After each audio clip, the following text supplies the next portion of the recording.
Hello students, welcome once again to the biology classroom. We are doing the chapter fundamental unit of life and the topic cell organelles. Today we will discuss a very important cell organelle which is very important for the proper functioning of a cell, that is mitochondria. So mitochondria are the powerhouse, are the power plants of the cells, and because these are serves to produce energy for the cell.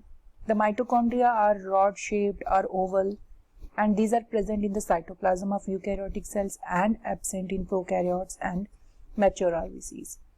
Each mitochondria is bounded by a double membrane, outer membrane and inner membrane, and in between these two membranes there is the presence of a space which is called as perimitochondrial space. Outer membrane is smooth and porous, and inner membrane has many foldings which are called as cristae, and these cristae will help to increase the surface area of inner membrane for the ATP generating chemical reaction. Inner membrane encloses a large chamber which is filled by the mitochondrial matrix, and this mitochondrial matrix has proteins, lipids, enzymes and organic material. Mitochondria contain its own DNA which is called as mitochondrial DNA and ribosomes, and because of this some of the proteins required by the mitochondria are synthesized within the mitochondria itself. The inner membrane of mitochondria contains many small particles which are called as F1 particles or oxysomes, and these particles are embedded in the inner membrane, and these particles are associated with the production of ATP. So the enzymes that are present inside this mitochondrial matrix are helpful in the oxidation reaction of the foodstuff which ultimately release the energy.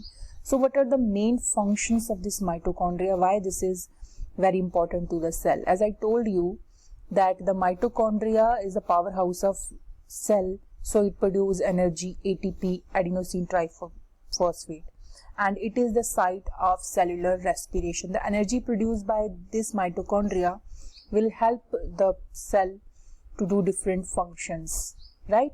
One more thing that I want to discuss with you is that mitochondria is a semi-autonomous body, as it contains its own DNA and nucleus, and inner membrane has a ribosomes which is helpful in the synthesis of its own proteins.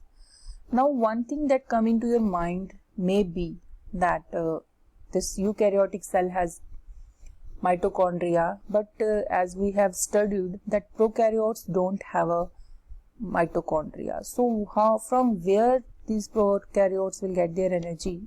Prokaryotes generally use the electron transport chain in the plasma membrane, and that will provide them the energy and functioning. So this is the function of the mitochondria in eukaryotic cells, and these are the short notes which are provided by me for your better understanding, and you can use them the way you want to use them. So thanks for watching.